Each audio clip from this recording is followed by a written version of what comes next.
Vamos lá. Beleza? Tá gravando? Então vamos em frente, gente. O que nós veremos hoje serão Vamos relembrar um pouquinho o que é array, vetor, array, matriz, tá? E é uma coisa mais prática, então a gente vai ver isso do ponto de vista de linguagem de programação. Não vou falar de matemática aqui, tá? Vamos ver o que são listas e coleções do ponto de vista do C Sharp, mas isso pode ser aplicado também a Java, a Python. Qual outra linguagem de programação se encaixa nesse caso aqui? C Sharp, Java, Python, JavaScript. PHP? Não, PHP não. PHP? Não. PHP não. Ele não encaixa aqui nesse modelo, tá? E mapeamento objeto relacional, propriamente dito. Então a gente vai dar uma embasada primeiro em alguns conceitos para depois entrar nisso aqui. Na próxima aula nós realizaremos o mapeamento através de um recurso da Microsoft chamado Entity Framework. Isso é dentro do Visual Studio, tá? Então vamos lá. Vamos dar uma relembrada básica. O que é array? Array é um conjunto de elementos de um mesmo tipo de dados, onde cada elemento do conjunto é acessado pela posição no array, que é dada através de um índice, uma sequência de números inteiros. Um array de uma dimensão é também conhecido como vetor. E um array de mais de uma dimensão é conhecido como matriz. Tá aqui um exemplo, ó. Um array de duas dimensões, né? Linha. Geralmente a gente trabalha isso como linha-coluna, tá? Então, ó, linha 1, coluna 1, linha 2, coluna 1 e assim por diante, tá? Até linha M, coluna M. Muito bem. Como funciona a declaração de arrays? Tá? No C Sharp, as arrays possuem índice com base 0. Lembrando, todas as linguagens de programação que são derivadas de C, aí eu estou falando de C++, C Sharp, Java, Python, o próprio PHP, se eu não estou errado, todos eles começam com índice em 0. Tá? Se alguém lembrar mais alguma, o Delphi, por exemplo, começa sempre o índice em 1. O VB também. Então, é importante ter essa ciência, tá? Um array de uma dimensão é declarado informando o tipo de dado do array seguido do nome do array. Lembrando que devemos colocar os colchetes depois do tipo do array e não após o seu nome. Tá aqui como a gente declara, ó, int array números. Estou declarando um array de inteiros de qualquer tamanho, não estou especificando o tamanho, tá? Ó. Já aqui, ó, eu estou inicializando esse array com 10 posições. Um outro exemplo, eu poderia inicializar ele com 20 posições. Tá? Lembrando, essa declaração aqui serve em qualquer linguagem de programação que a gente citou até agora. Java, C Sharp, C++, Python. Acho que PHP também. Tá? Então vamos lá. Em C Sharp, declaramos um array assim. String, array, nomes. Um array de strings de qualquer tamanho. Mas isso não cria o array, tá? Lembrando, lá em C Sharp, quando eu defino a variável, o tipo e o nome dela e põe ponto e vírgula, eu não estou inicializando ela. Eu só estou declarando ela. Tá? Lá em PO1 a gente viu isso também. Mas isso não cria o array. Para fazer isso, devemos declarar o quê? Aqui, ó, que nomes é igual a um new array de string de 5 posições. Isso aqui serve para Java, C++, C Sharp, etc. Tá? Finalmente, para inicializar o array, fazemos assim, ó. Para cada posição do array, eu vou atribuir um nome, ó. José, Carlos, Macorati, Miriam, Estela. E se alguém perguntar, professor, Macorati? O professor Macorati é um dos grandes amigos que eu tenho. E gentilmente ajudou aqui a montar esse material para vocês de uma forma bem sucinta e bem rápida, tá? Parte desse material aqui pode ser encontrado lá no site dele e no site da Kaelum. Se alguém quiser se aprofundar mais no assunto, tem um conjunto de apostilas lá que está disponível para vocês. Depois eu repasso quem quiser. Para visualizar e entender melhor o conceito de um array multidimensional, tá? Ele fez uma analogia com matemática. Dá uma olhada aqui, ó. Ele está declarando um array, colocando uma vírgula aqui dentro, tá vendo? E essa declaração diz que esse array, chamado números 2, é um array de 2 dimensões, tá? É um array bidimensional, sem um limite de elementos. Então, eu posso colocar quantos elementos eu quiser aí dentro. Só que é importante, gente, que isso aqui, na verdade, está falando o quê? Isso aqui está dizendo que que nessa linha, nessa coluna, eu vou ter determinado valor. E aqui está o resultado disso em programação, tá? Quando eu pego isso aqui e eu mando varrer o array, ó como é que vem, ó, a matriz, no caso, né, tá? Ó como é que viria, ó.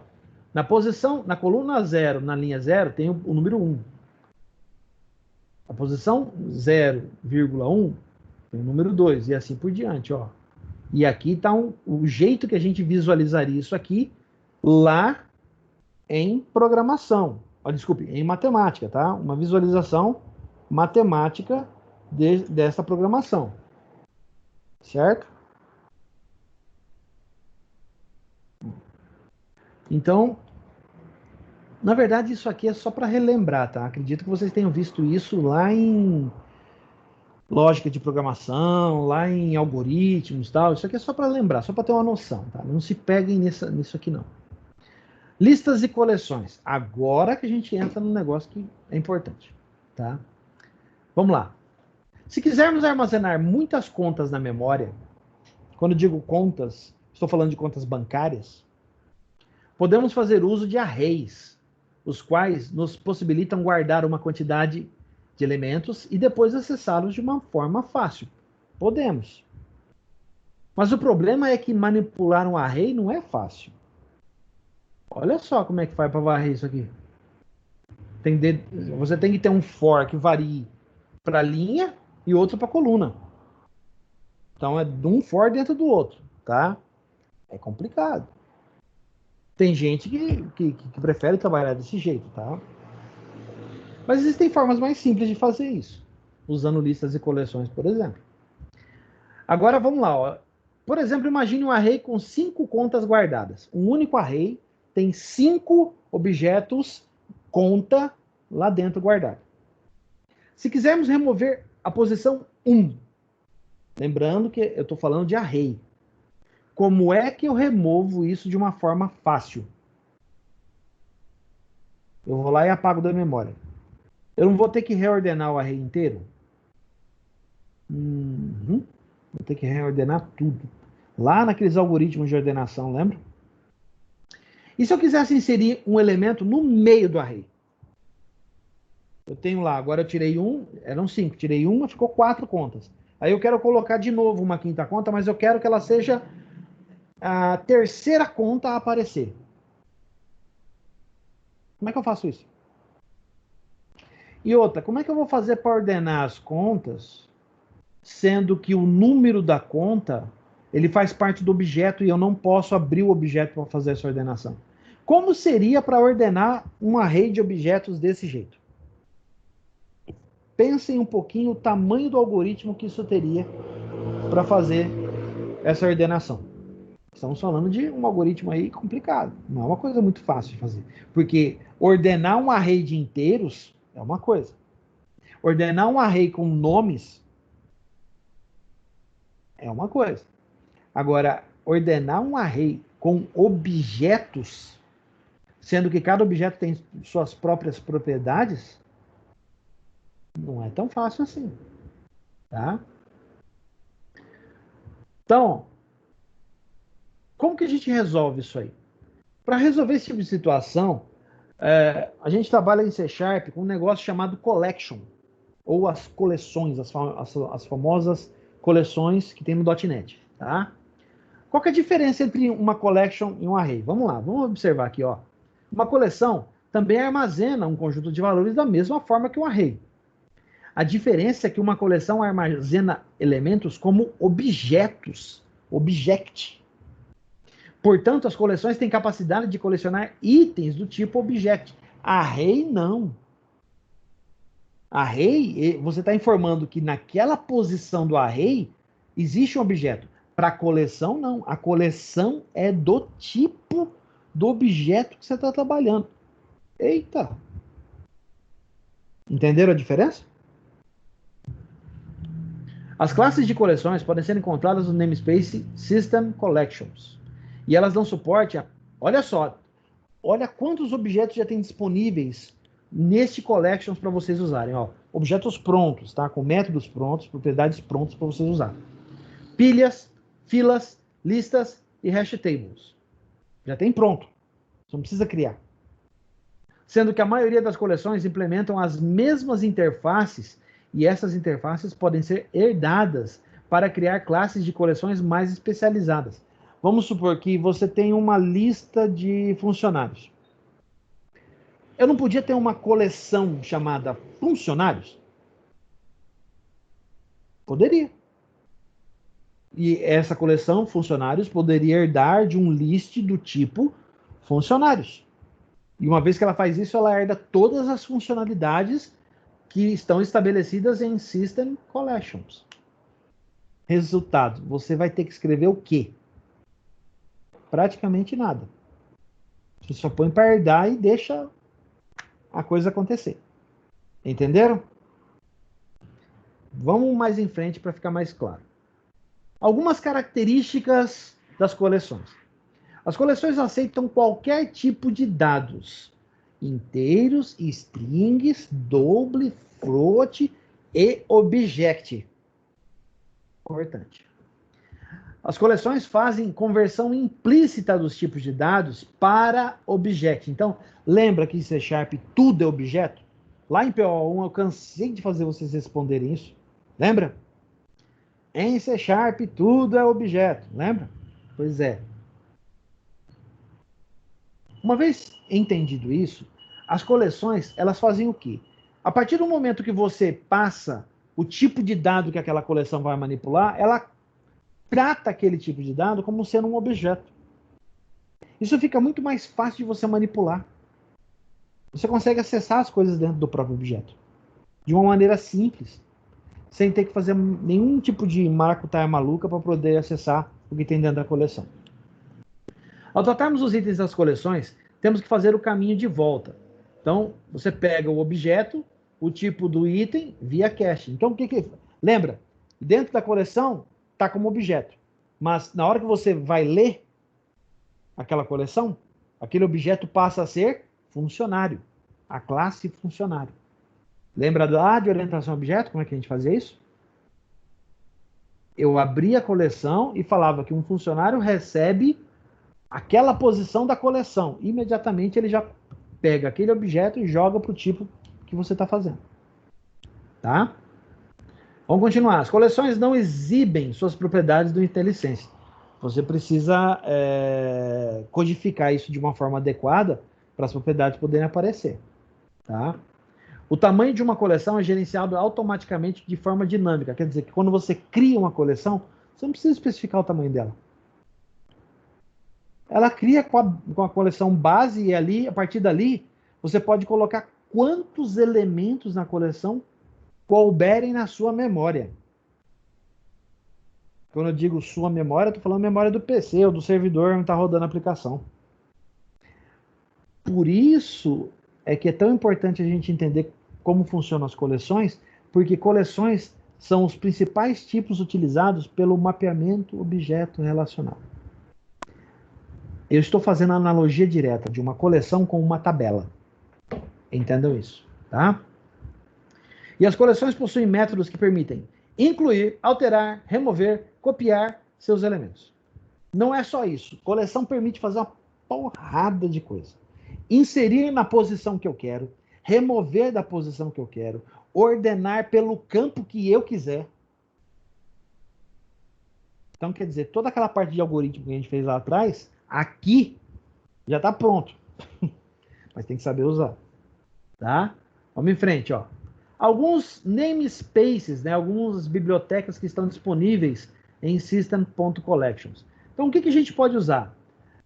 Algumas interfaces estão definidas nesse espaço e elas incluem esses aqui, ó.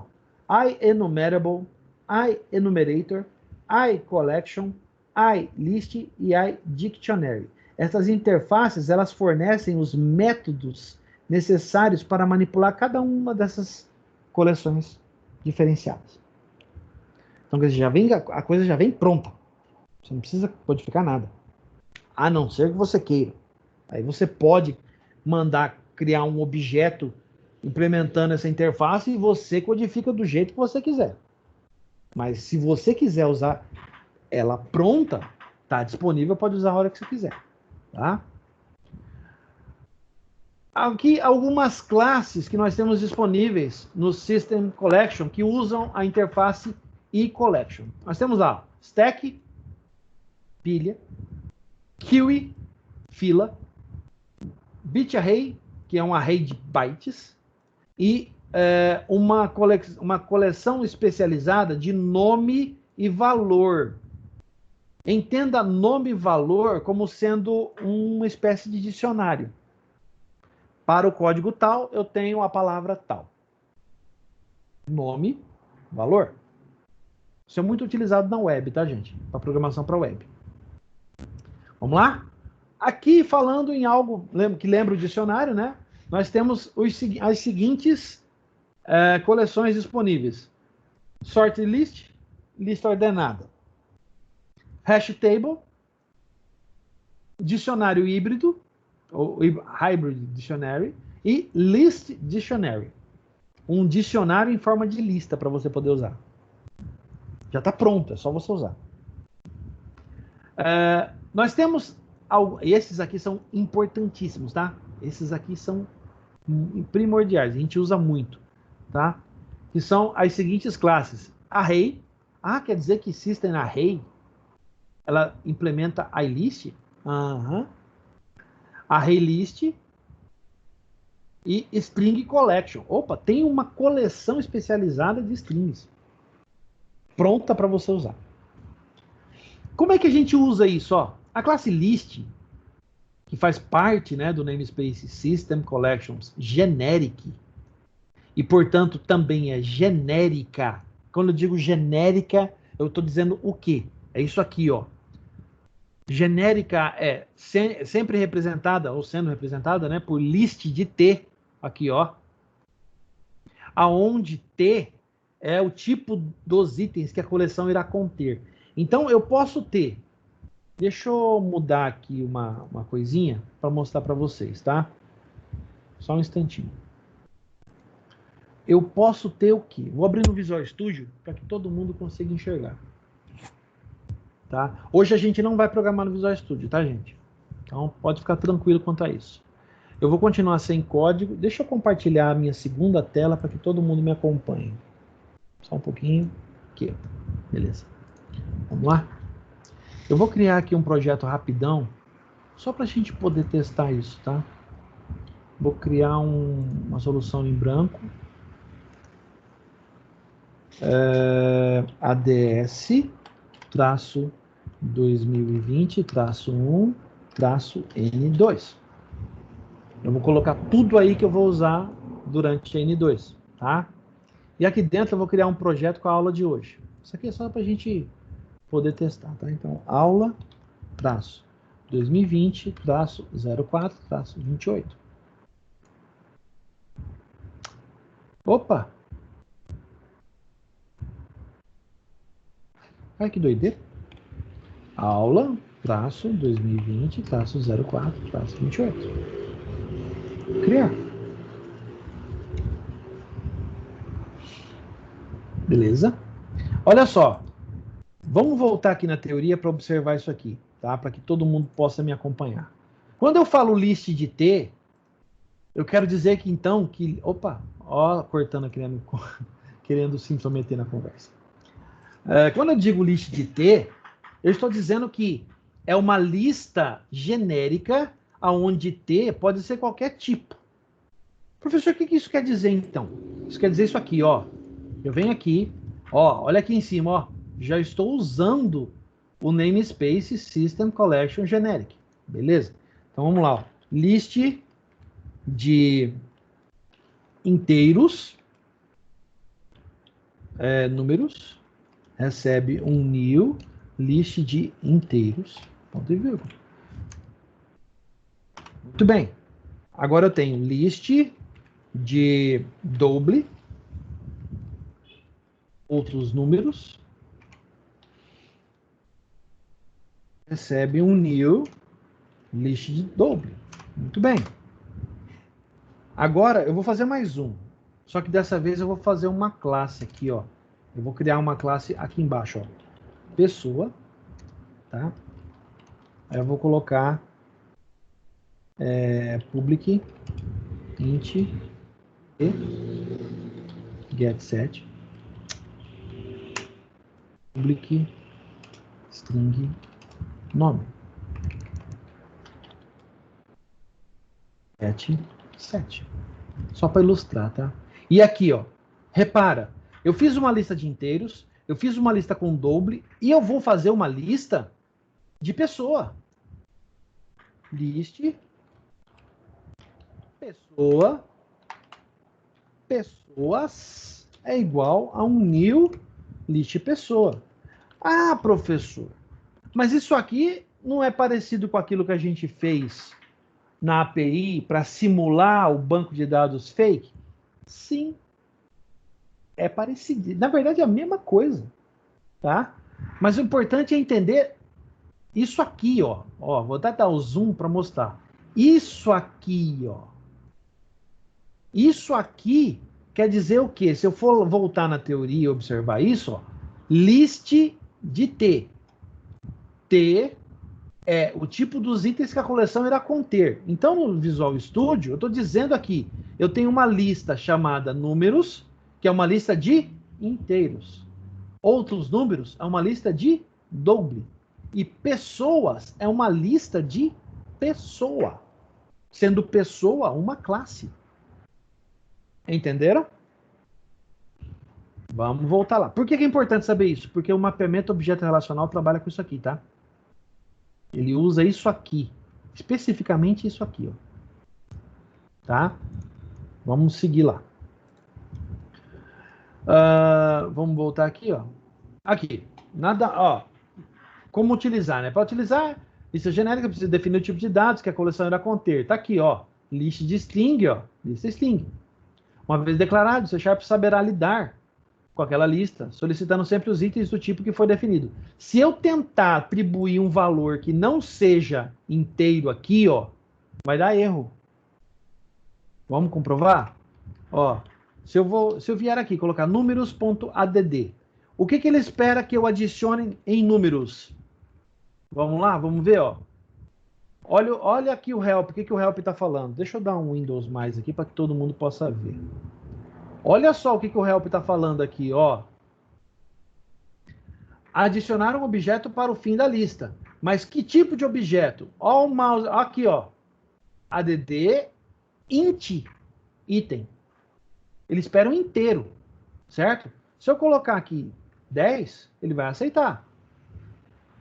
Se eu vir aqui em double, opa, espera um pouquinho. Deixa eu vir aqui, isso. Se eu vir aqui colocar outros números, .add, tá? E aqui dentro, o que ele espera? Ó, ele espera um double. Ah, entendi. Quer dizer, então, que toda vez que eu definir o tipo de dado, eu só posso adicionar aquele tipo aqui dentro? Sim. E só aquele. Mais nenhum. Então, aqui, por exemplo, eu poderia colocar aqui, por exemplo, 10.5M, eu acho que ele aceita.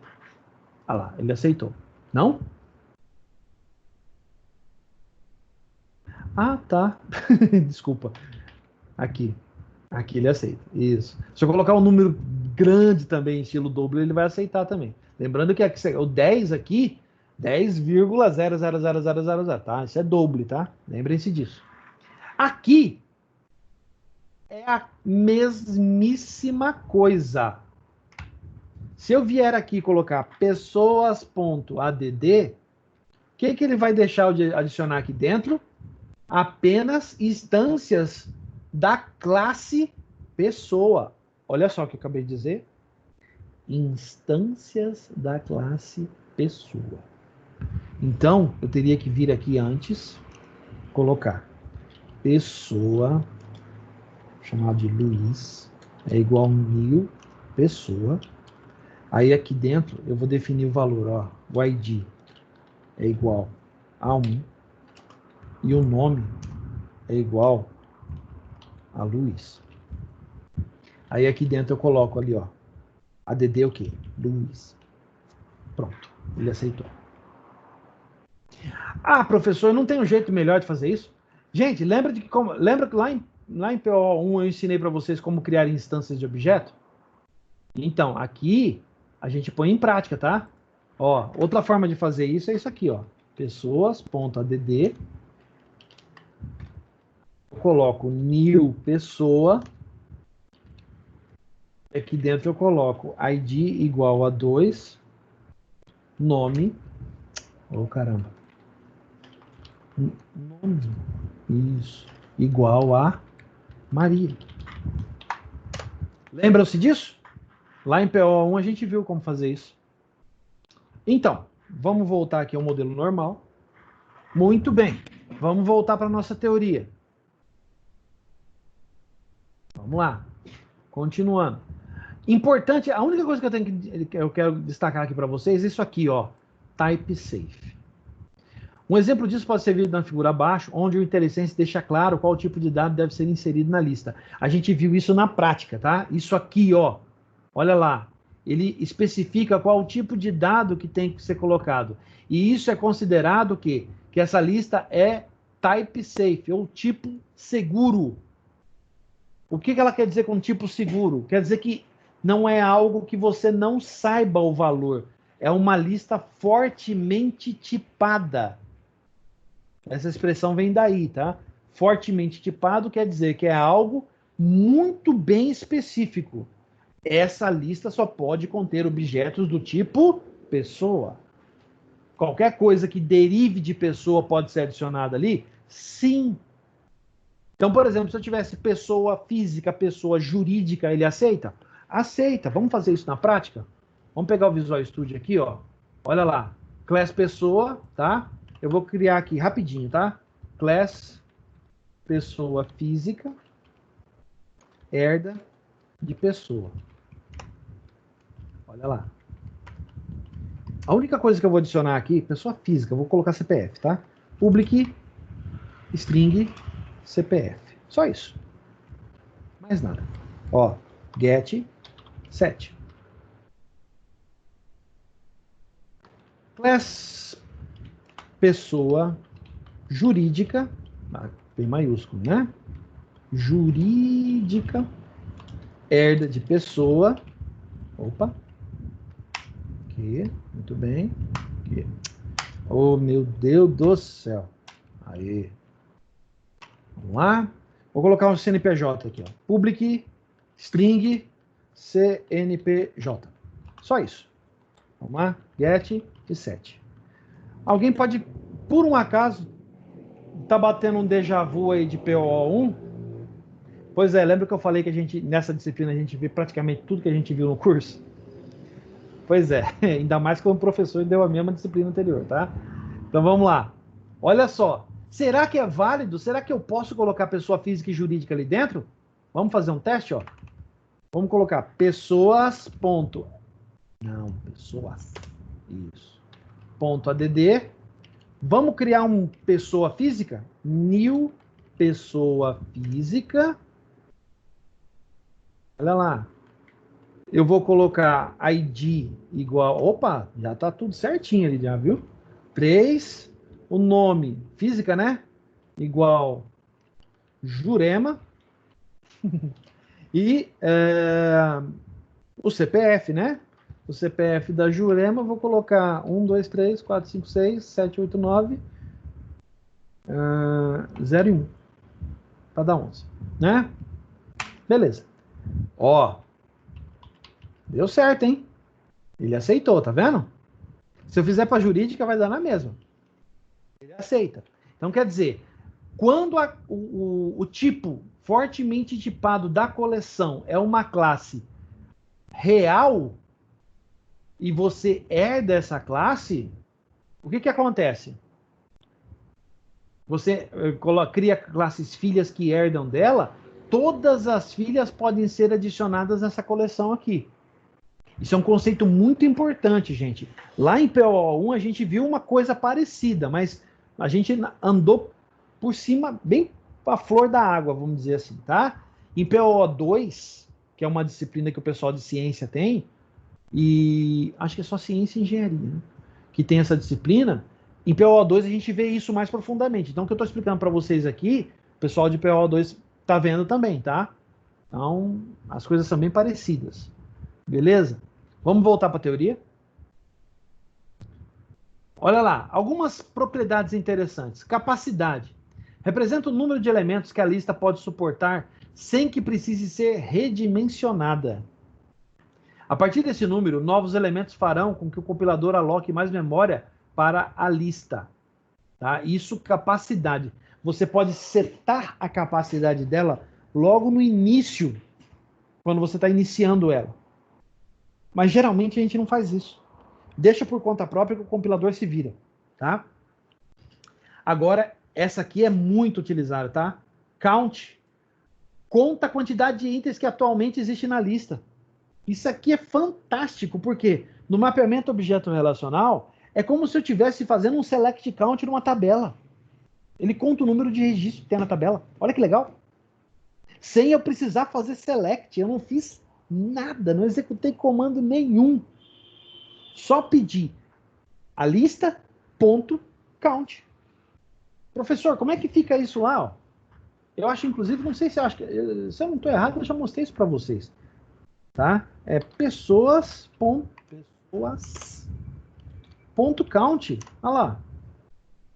Se eu fizer if pessoas.count for igual a 0, ó, eu vou colocar uma mensagenzinha, console.writeLine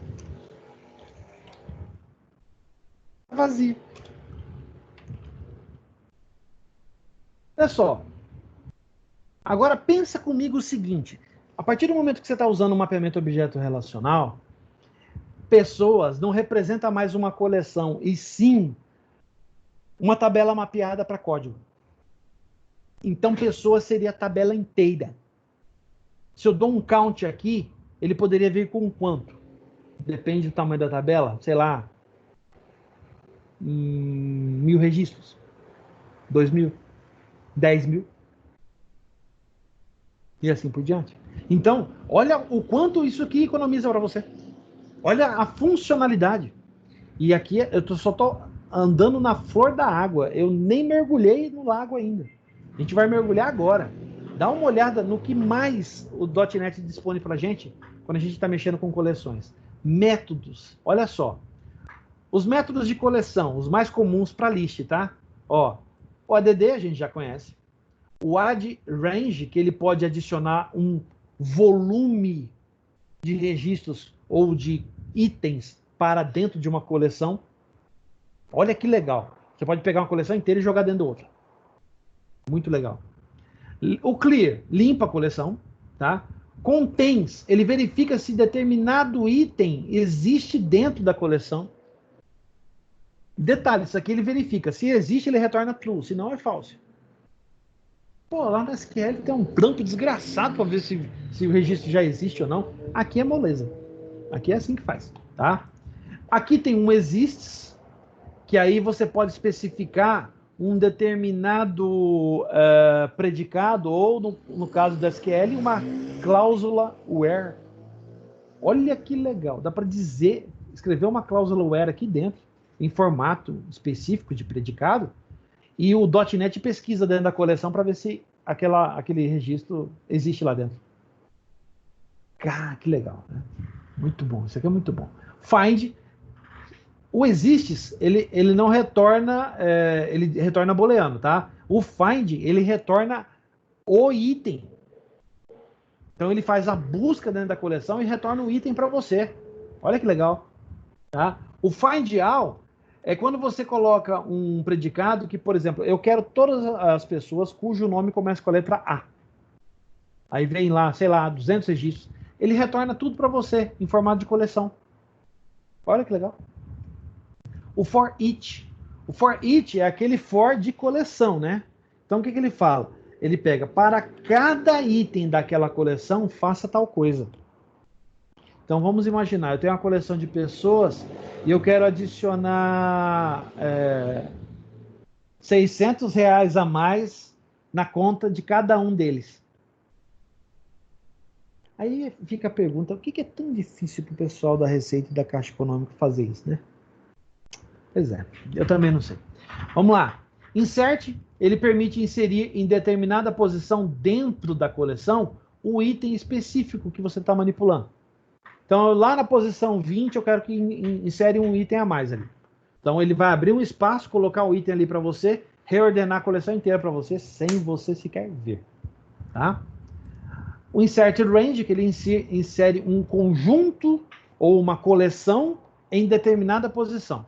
Então, a partir da posição 40, eu quero colocar esses, sei lá, 2.000 registros a mais aqui. Beleza, se são do mesmo tipo, é só você mandar usar o Insert Range lá que ele vai funcionar. O Remove, opa, ele cortou um pouquinho aqui, mas continua aqui embaixo, tá? O Remove, você tira determinado item. Ah, professor, mas eu não tenho que buscar primeiro? Ah, mas o Remove faz isso para você. O Remove busca um item e remove para você. Olha que legal. Você não precisa fazer busca dentro da coleção. Ele remove para você, tá? O Sort, que ordena a coleção inteira, baseado em determinados parâmetros que você especificar. Ah, eu quero ordenar a coleção tudo por CPF. Tudo bem, você dispara o método e ele ordena a coleção inteira por CPF. Ah, não, eu quero tudo ordenado agora, eu não quero mais CPF, eu quero por nome. Você ordena por nome. Ah, eu quero por idade. Por idade. Ah, não, esquece tudo, volta tudo para a chave primária, que é o ID. Beleza? Ordena por ID. Você faz por aqui, ó, usando sorte. E to array, pô, ele pega a lista inteira e retorna num formato de array para você. Só isso. Simples e fácil. Olha que legal. Muito, muito, muito 10. Tá? E aqui a aplicação. Né? Eu trouxe aqui um modelinho para vocês. Ó. Olha só. Ele faz ele vai adicionando nomes na lista, né? E pergunta se você quer inserir outro nome ou não. Aí no final ele ordena a lista e manda imprimir a lista. Bem simplesinho, bem fácil, né? Molezinha. Tá? Muito bem. Até aqui, alguma dúvida?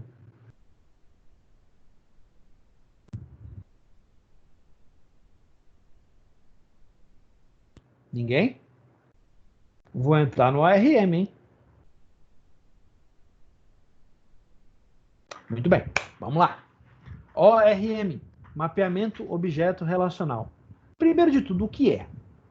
ORM é uma sigla para Object Relational Mapping, ou mapeamento objeto relacional. É uma técnica de desenvolvimento utilizada para reduzir a impedância da programação orientada a objetos, utilizando bancos de dados relacionais. O que isso quer dizer? As tabelas do banco são representadas através de classes, e os registros de cada tabela são representados como instâncias das classes correspondentes. Então, cada tabela representa uma coleção, uma lista, e cada tupla desta tabela representa uma instância desta classe. Pessoa, né? A tabela pessoa, você tem lá, cada tupla dela representa um registro da classe, um registro da tabela.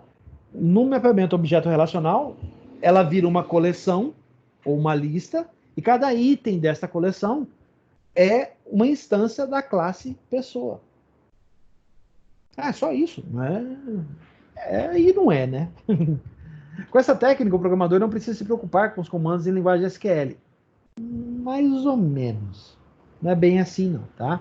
Ele irá usar uma interface de programação simples que faz todo o trabalho de persistência.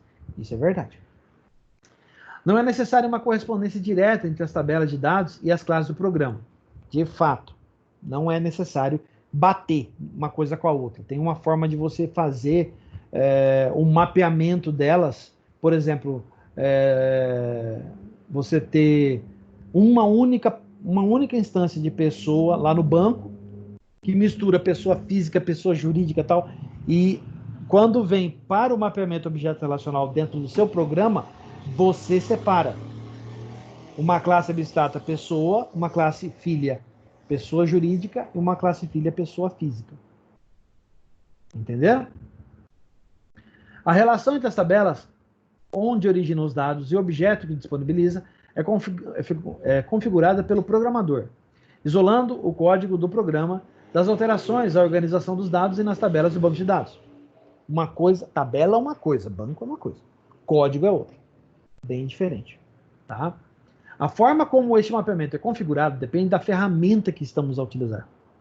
Olha só, então quer dizer, para cada linguagem de programação, a gente tem uma ferramenta específica. Tá? Eu vou pular um pouquinho para falar diretamente aqui. Ó. No mercado existem centenas de opções conhecidas de ORM para os mais diversos bancos de dados de linguagem de programação, sendo os mais conhecidos o Hibernate ou NHibernate, para Java e .NET respectivamente, o Dapper, que é um micro ORM open source, criado e utilizado pelo pessoal do Stack Overflow. Esse é famosíssimo, tá?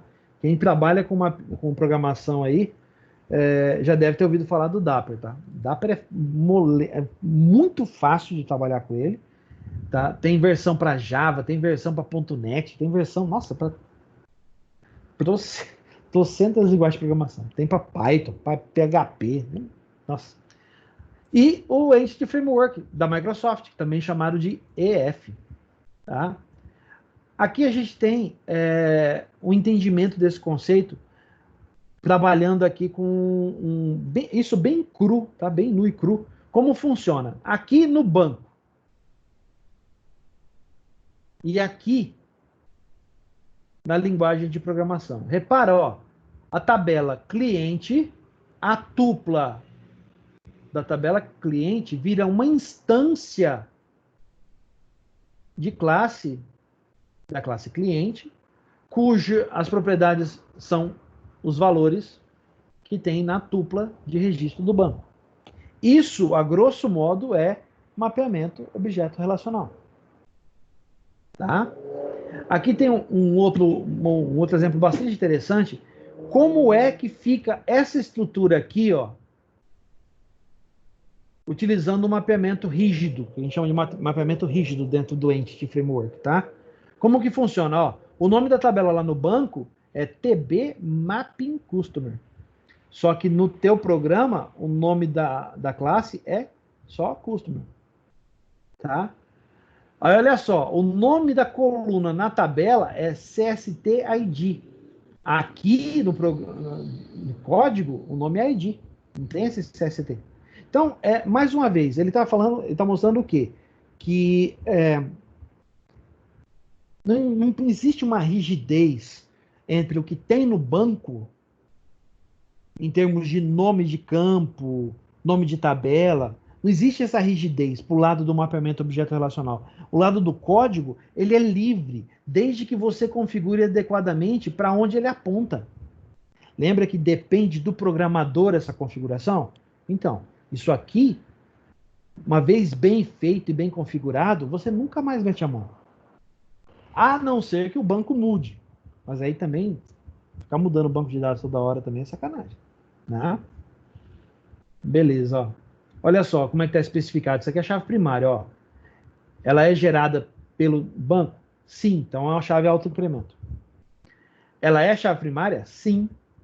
Ela pode ser nula? Não. Olha só. Está identificando exatamente a estrutura da tabela aqui em cima, ó. Só que o nome que está especificado da tabela, lá no campo da tabela, não bate com o nome que está na classe. Não precisa bater. Desde que esteja bem identificado. E desde que isso aqui seja feito de forma adequada. Caso contrário, você vai ter um problema gigante. Mas gigante mesmo. Tá? Tem que tomar muito cuidado com isso. E já vou adiantar para vocês. O Entity Framework, que é o que nós iremos utilizar no Visual Studio, ele faz isso com o pé nas costas. Você nem vê ele fazendo. Ele faz tão rápido e de uma forma tão clara e tão translúcida, assim, digamos, que você não consegue visualizar isso. Só quando você está utilizando. É muito legal, tá? Isso é uma parte muito legal da disciplina que a gente vai estudar, tá? Eu pessoalmente, eu gosto muito de trabalhar com isso aqui, tá? Muito bem. Gente, alguma dúvida? Todo mundo entendeu o que é mapeamento objeto relacional? Ou alguém ficou voando aí? Fale agora ou cale-se para sempre.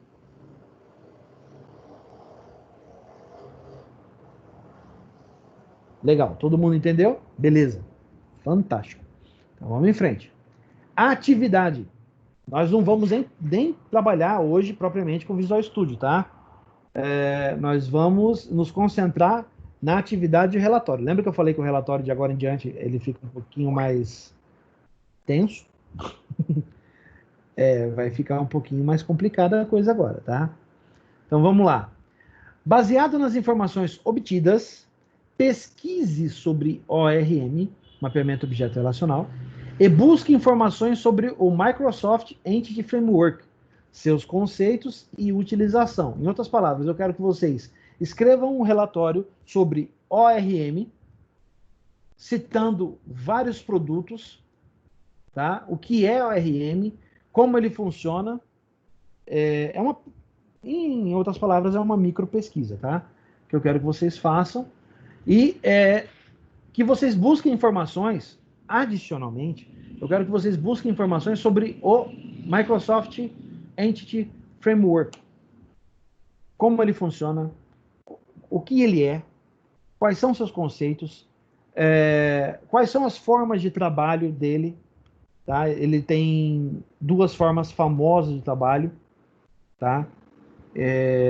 Eu não vou dar spoiler, vocês vão ter que pesquisar, beleza? Então eu quero que vocês pesquisem o que é o ORM e tragam vários exemplos a respeito, em várias linguagens, tá? Eu trouxe vários aqui, por favor, façam o mesmo. E eu quero que vocês pesquisem o que é esse cara, o EF, ou Entity Framework. Tá? Com isso em mãos, prepare seu relatório e preste atenção, ó, colocando seus resultados no corpo do e-mail. Não quero nada em anexo. Nada em anexo. Eu quero no corpo do e-mail. Escrevam o texto lá, tá? E identifique com o seguinte assunto. Gente, agora na N2 eu vou levar isso aqui muito a sério, tá?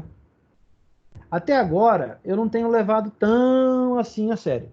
Tanto que na N1 eu fiz vista grossa para muita coisa, tá? Teve gente que mandou e-mail, o e-mail não foi identificado adequadamente, foi parar na caixa de lixo.